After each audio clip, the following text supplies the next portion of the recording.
Bonjour à toutes et à tous, je suis ravie de vous retrouver pour ce nouveau journal. Nous sommes le mardi 24 novembre et tout de suite, voici les titres. Une belle leçon de tolérance donnée par des élèves du lycée Pierre Mendès France à La Roche-sur-Yon. Après les attentats du 13 novembre, ils ont souhaité pouvoir s'exprimer sur un mur en affichant des dessins ou des messages. Cette initiative avait déjà été prise lors des attentats de Charlie Hebdo et les jeunes avaient besoin de dire tout ce qu'ils avaient sur le cœur. Nous sommes allés à leur rencontre, reportage dans ce journal. Nous parlerons également d'économie avec les rencontres de la construction qui ont rassemblé une centaine de chefs d'entreprise du bâtiment, des architectes, des ingénieurs pour parler des constructions de demain. Au programme des échanges, les circuits courts, le développement durable et les performances énergétiques des futurs matériaux pour un impact plus réduit sur l'environnement. Et pour finir, nous irons à la rencontre d'un Vendéen passionné d'anciennes voitures, mais attention, pas n'importe lesquelles, celles de la marque Simca. Charles-Henri Saurin a baigné depuis tout petit dans cet univers de collection et a lui-même plongé dedans à l'âge adulte. Cet ancien concessionnaire lyonnais en possède une vingtaine qu'il entretient comme des bijoux. Mais tout d'abord, revenons quelques instants sur cette initiative mise en place dans un lycée vendéen. Pour pouvoir s'exprimer après l'horreur des attentats de Paris, les élèves du lycée Pierre Mendès France de La Roche-sur-Yon ont décidé de créer un mur d'expression. Ils avaient déjà pu le faire après les attentats de Charlie Hebdo et cet exitoire tout simple leur permet d'évacuer autrement leurs émotions. Certains élèves des filières théâtre notamment ont pris la parole devant leurs camarades, joué quelques scénettes. D'autres se sont laissés aller à dessiner ou simplement écrire quelques mots. À chaque fois, le besoin de rappeler qu'il faut être tolérant et ne surtout pas faire d'amalgame. Alix Lanos leur a tendu le micro. Reportage. 10 jours après les attentats dans ce lycée, le mur d'expression libre continue de recueillir les pensées des élèves. N'oubliez pas, le terrorisme n'a pas de religion, n'a pas de couleur, n'a pas de frontières, n'a pas de Dieu, hormis celui de la mort. C'est pour exprimer la peine qu'on a pu tous ressentir, aussi pour soutenir les familles, pour soutenir aussi les musulmans parce qu'ils sont beaucoup pointés du doigt aussi malheureusement. Et c'est vrai qu'on n'a pas forcément l'occasion d'en parler en cours avec nos profs parce qu'il faut qu'on avance sur le programme ou que les professeurs se sentent pas de nous parler de ça et du coup c'est important qu'on fasse nous-mêmes, qu'on parle nous-mêmes comme on peut, soit en parlant, soit en dessinant, etc. Pas toujours facile de trouver les mots ou même d'oser prendre la parole. C'est pour cette raison que les élèves du conseil de vie lycéenne ont mis ce mur à disposition comme ils l'avaient déjà fait en janvier dernier lors des attentats de Charlie Hebdo. Et cette fois-ci, on l'a fait un peu plus grand, un peu plus développé et ça a plutôt bien fonctionné. Mendès, c'est un lycée d'artistes, donc ceux qui ont besoin de s'exprimer par la parole le pouvaient pendant le rassemblement, ceux qui préfèrent le faire à l'écrit, en dessin, en photo, ils pouvaient aussi. Et c'était vraiment un réel besoin. Au moment où ils écrivent, ils n'ont pas le regard forcément extérieur des gens, donc ça leur permet vraiment d'être libres dans ce qu'ils ont envie de dire. Pour cette professeure d'histoire, les témoignages sur ce mur illustrent parfaitement la maturité et le recul des élèves sur la complexité du monde dans lequel ils vivent, mais pas seulement. Je crois que ce qui se reflète aussi de leur dessin, de leur expression, c'est de construire le monde de demain et de vivre, parce que je pense que c'est l'essentiel.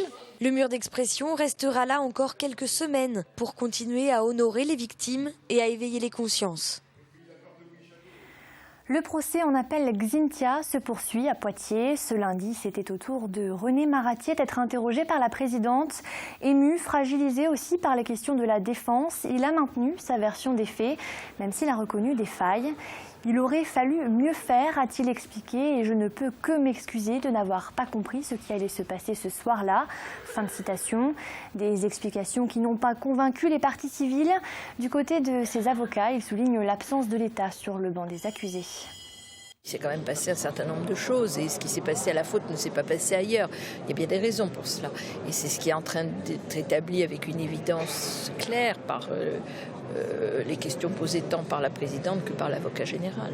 Il a exprimé à la fois ses regrets de ne pas avoir fait suffisamment, de ne pas avoir compris, de ne pas avoir prévu, mais il s'est aussi défendu sur l'état de la connaissance qu'il pouvait avoir à l'époque, sur les responsabilités partagées avec les services de l'État qui ne sont pas là pour rendre des comptes devant la cour d'appel, avec les services de secours. Au fond, personne n'avait prévu l'ampleur de la tempête et on veut faire supporter la responsabilité de celle-ci à un seul homme. Et ce mardi, c'était au tour de Françoise Babin, ancienne première adjointe de la Faute-sur-Mer, d'être appelée à la barre. Elle était chargée de l'urbanisme au moment des faits et il lui est reproché d'avoir délivré des permis de construire en zone inondable. Lors de sa prise de parole, elle a dit avoir fait confiance à l'État qui instruisait et autorisait les permis de construire. L'État qui a d'ailleurs été entendu cet après-midi en la personne de Thierry Lataste, ancien préfet de Vendée et aujourd'hui directeur du cabinet de l'Élysée. Il a expliqué que le plan de prévention du risque d'inondation était du ressort de l'État, mais qu'il avait plusieurs fois rappelé aux maires des communes de Vendée de le réaliser. Le procès est prévu pour durer jusqu'au 3 décembre. La décision de justice sera connue au printemps prochain.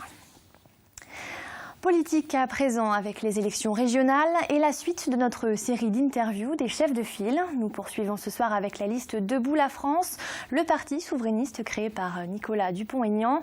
Au niveau régional, c'est Cécile Belle de GC, une ancienne proche collaboratrice de Philippe de Villiers, qui porte les couleurs. Elle souhaite entre autres agir pour développer les formations ou encore favoriser la recherche. On l'écoute au micro d'Arnaud Barrier. Ce que nous voulons faire quand on sera au pouvoir, c'est faire en sorte que la compétence de la région, c'est la formation, faire en sorte que les formations soient au plus proche des entreprises. C'est-à-dire que demander aux entreprises ce dont ils ont besoin et former les jeunes en conséquence. L'autre chose, c'est qui va aussi dans le sens de l'emploi, c'est favoriser la recherche. On a des kilomètres de côte, donc à partir de la recherche sur la mer, là aussi il y a des tas d'emplois qui peuvent se créer. Donc voilà, on va faire en sorte qu'il puisse y avoir des emplois en Pays de la Loire. Et puis, autre liste, l'humain d'abord, une liste portée au niveau régional par Alain Pagano, au cœur de la campagne. Dénoncer la politique d'austérité, renforcer la solidarité ou encore développer l'emploi, la formation et les transports en commun, comme nous l'indique le chef de file. On l'écoute. Nous avons 78 propositions qui ont été mises en ligne sur un site web, mais on va dire pour donner quelques propositions fortes, des propositions pour l'emploi, avec des aides à l'élaboration de scopes pour les salariés, à la fois comme reprise de leur entreprise ou de la transmission d'une entreprise, des mesures sociales, par exemple faire en sorte de réduire encore le coût des études pour les jeunes, ou des mesures sur les transports en commun où on veut aller vers des baisses tarifaires pour les transports en commun régionaux et pourquoi pas cheminer avec l'aide de l'État et de l'Europe vers la gratuité des transports en commun. Au chapitre économie, à présent, une centaine d'architectes, ingénieurs, promoteurs et entreprises du bâtiment vendéen s'est regroupée pour une journée de discussion autour des édifices de demain. Ces rencontres de la construction ont pour but d'échanger entre les différents corps de métier, mais aussi de parler affaires, car l'architecture des villes et des maisons de demain ne peut plus se penser sans aborder toutes les questions du développement durable, de performance énergétique.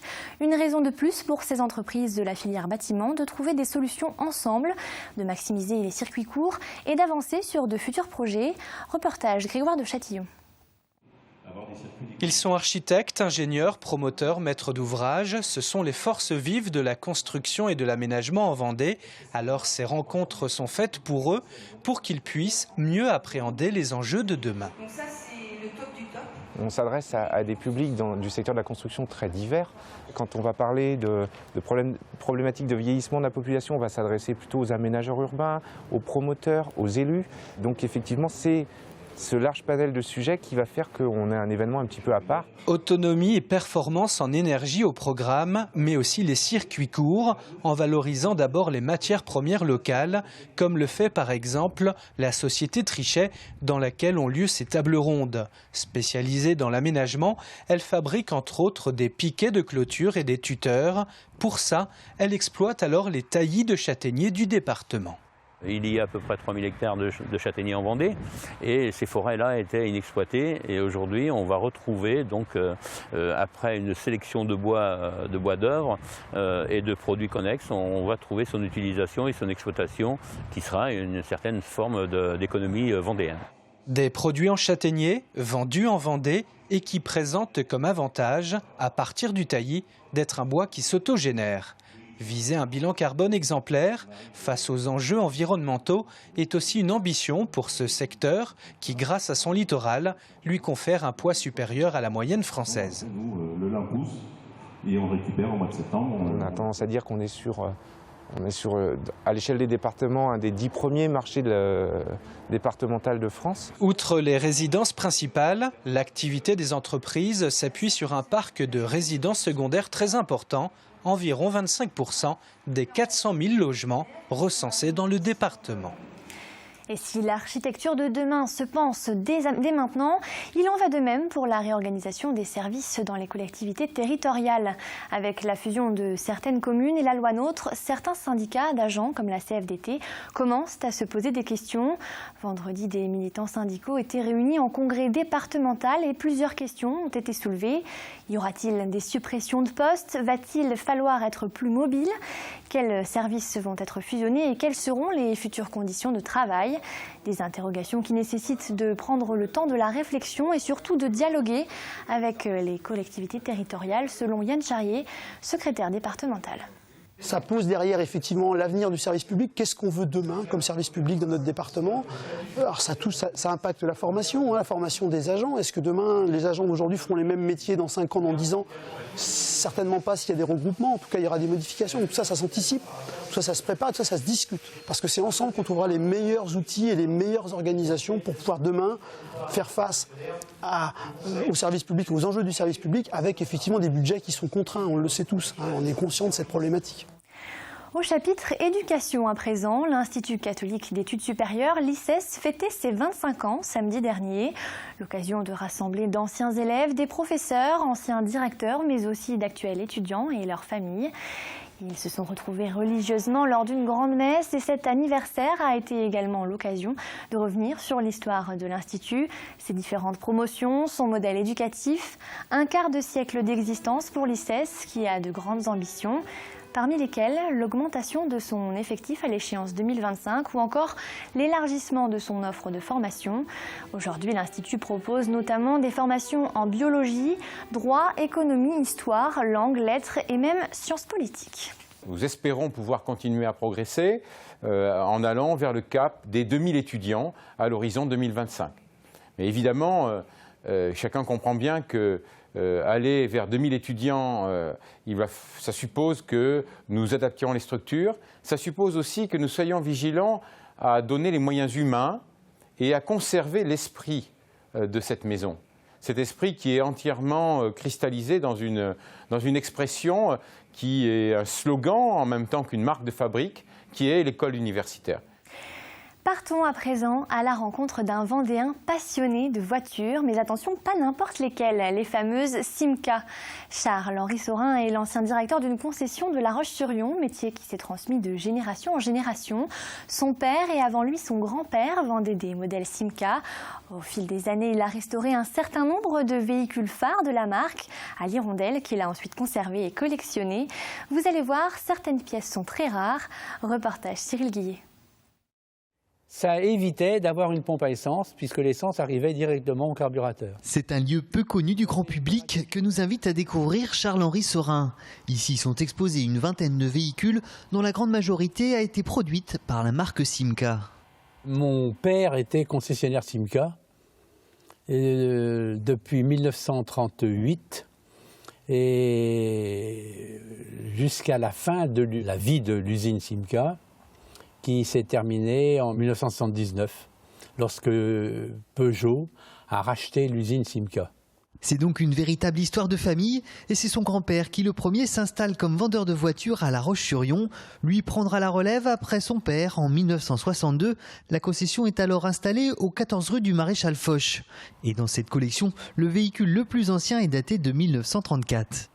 À l'origine, les voitures étaient fabriquées en Italie, puis petit à petit les voitures ont été fabriquées à Nanterre, s'appelant au départ, comme vous l'avez là sur la calandre de celle-ci, Simca Fiat.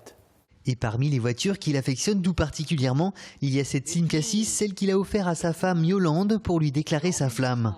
Et pour ce qui est des pièces rares, Charles-Henri Saurin en possède beaucoup. Des véhicules entre autres sélectionnés pour l'exposition 100 ans d'automobile française qui s'est déroulée en 1984 au Grand Palais à Paris. À l'image de cette voiture datée de 1938. C'est une Simca 1100 qui avait comme particularité l'ouverture des portes sans montant intermédiaire. Toutes ont été restaurées avec soin, les intérieurs sont refaits à neuf et les moteurs sont en état de marche, comme sur cet impressionnant cabriolet Simca 8 de 1950. Une pièce rare car aujourd'hui seulement une petite dizaine de modèles comme celui-ci ont été répertoriés. Cette exposition 100 ans d'automobile française, il y avait une voiture différente par année. C'est pour ça qu'il y avait 100 voitures d'exposées. Moi j'ai donc prêté ces 3 voitures, la Simca 5 que je vous ai montré, la coupé Simca 8 et le cabriolet Simca 8 dans lequel nous sommes actuellement. Les années 50 et 60 ne sont pas en reste, avec la Ronde, l'Elysée ou bien encore cette Simca 1500 qui affiche 9800 km au compteur. Mais aujourd'hui, il est compliqué pour Charles-Henri Saurin de continuer à entretenir cette collection et c'est la mort dans l'âme qu'il envisage de s'en séparer d'ici peu. En bref, le nouveau billet de 20 € arrive ce mercredi dans les distributeurs européens. Il a été présenté ce mardi à la Banque de France et cette nouvelle version du billet de banque a pour but de limiter la contrefaçon puisque c'est l'un des billets les plus falsifiés. Concrètement, cette nouvelle édition du billet bleu reste la même, du moins même taille, même couleur. Il aura seulement l'ajout de petites lignes en biais imprimées en relief et en transparence, le portrait de la déesse grecque Europe. Avant de refermer ce journal, un point sur la météo de demain. Le ciel sera encore assez nuageux avec quelques averses qui se prolongeront tout au long de la journée. Le soleil essaiera de percer tant bien que mal dans l'après-midi sans grand succès. Les prévisions météo présentées par Armel Pavageau arrivent tout de suite après ce journal. Et après avoir commencé cette édition sur des images d'un mur d'expression, on se quitte avec une autre initiative, toujours en rapport avec les attentats du 13 novembre. Des jeunes de 13 à 24 ans de l'association Imagine ont enregistré samedi dernier une chanson qui fait écho aux attentats. Une chanson écrite dans le cadre de leur comédie musicale renverse le décor. Très bonne écoute et à demain.